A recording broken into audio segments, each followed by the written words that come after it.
everybody, I'm Premesh Chandran and welcome to episode 2 of Building Tomorrow's Business Today, a series brought to you by Maxis Business. This series is inspired by insights from the IDC 2025 CEO Outlook Report, commissioned by Maxis Business, which explores how Malaysian enterprises are accelerating their digital maturity through innovation and AI. Today we turn our focus to the banking, financial services and insurance sector, BFSI, where AI, data and connectivity are redefining competitiveness and trust in a fast-changing digital landscape. Joining me in this conversation is Mr. Fang Qing Lin, Head of Corporate at Mid-Market Segment at Maxis. Hi Qing, welcome to the show. Thanks for having me, Prem. IDC's latest study shows that Malaysian enterprises see data-driven decision-making and AI adoption as critical to competitiveness. Yet many still struggle with legacy systems. From your perspectives, how is it playing out in the financial sector? Well, Prem, the financial sector is no different to the other sectors. The challenge of integrating AI with the legacy systems. So in the IDC report, we've actually assessed the AI maturity of companies based on 4 key pillars. So the first one is on digital business models. So whether they have an app, what they have done to improve the digitalization of the customer experience. The second one is on data.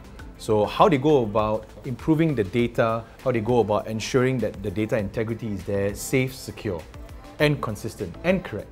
And the third one is on operational processes. Whether the processes across the end-to-end processes of a business is digital and integrated. And the last one is on organization. Whether the people are digital native, whether the culture is digital.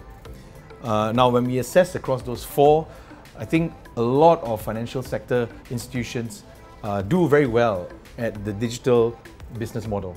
But I think where the biggest struggle that financial institutions face is around data, and then linked to it is the operational process. Data, especially in making sure you've got the right data platforms, whether you're using the right cloud platforms to enable them to put in the right AI processes. That's one key area. That data and that thinking is actually done fully integrated across the operational processes. That is the big challenge financial sector institutions face. According to the IDC report, there is a significant level of AI adoption in the financial sector, with a total of 43% of financial sector respondents having an enterprise-wide AI strategy aligned to the business goals. Can you share some interesting findings from the report? So in our study, we've actually asked what were the top 3 inhibitors in terms of the financial sector companies going about implementing AI. The 3 key factors were a lack of knowledge, which is to be expected since this is fairly new.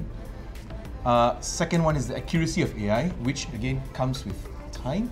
The third one is security, and that is a very important thing, concerns everyone. Then leading on to that, I think all the respondents acknowledge that there are many different areas that they needed to upgrade before we can really fully utilize AI in all its power. The first one is on IoT and mobility, but I see it together with data management and analysis. Reason being, data management is core to applying AI correctly. But linked to that is having the right IoT and mobility. I'll give you an example. In HQ, I could have all the best data management and analytics, at Menara Bank X, right? But how do I then transfer that data and analytics to the branch manager, right, in Georgetown, the Georgetown branch of Bank X, who can get real life information and be able to make the right decision whether this customer actually requires an upsell of products. I think the second one is actually on cloud and digital infrastructure. That area is absolutely required to make sure, one, it is there so that it's nimble and able to really process through a lot of information, but more importantly, it's also secure and meets the regulator's requirement. And then the third one is actually on cybersecurity. I know it sounds like it goes hand in hand, but I'm more than happy to sort of see them as quite separate. Trust and safety and security is the utmost importance when serving customers. Qing, how can the financial sector leverage connectivity and other adjacent services to enable their digital transformation and security initiatives? Now, for connectivity, there are a couple of things that I would like to highlight.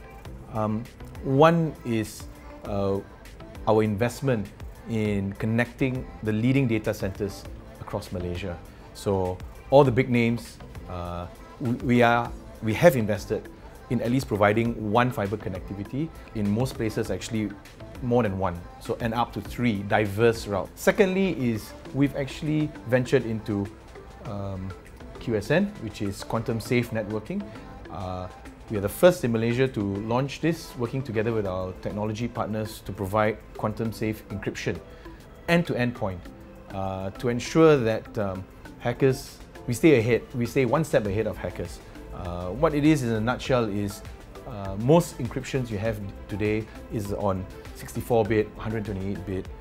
QSN provides at least 256-bit encryption, resets every day, so that even if a hacker were to be able to steal that information, it'd be really hard for them to open up and decipher what that information is. Now, on the adjacency services, we call it, Maxis has in-house capability in providing managed network services as well as cloud. So managed network, your SD-WANs, your managed connectivity, etc. We have that in-house.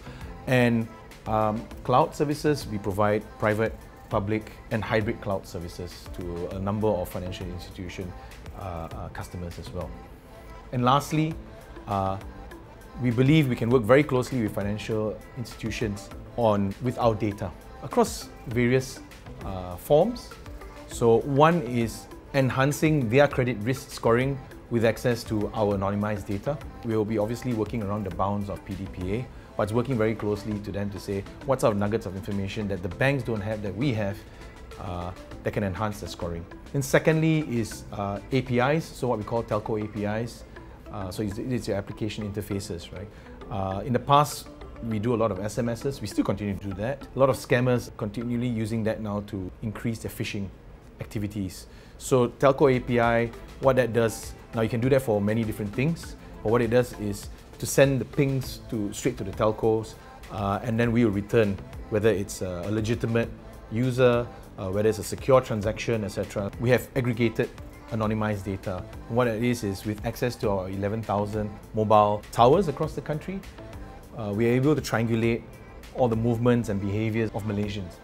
And that will really help to enhance financial institutions, especially on the retail side, to improve how they go about approaching new customers and acquiring new customers. That is something we feel that with our data, we'll be able to work with financial institutions to improve that decision making. Thank you, Qing, for your sharing. For deeper insights from the IDC 2025 CEO Outlook Report by Maxis Business, head to the link in the comment section. I'm Premesh Chandran.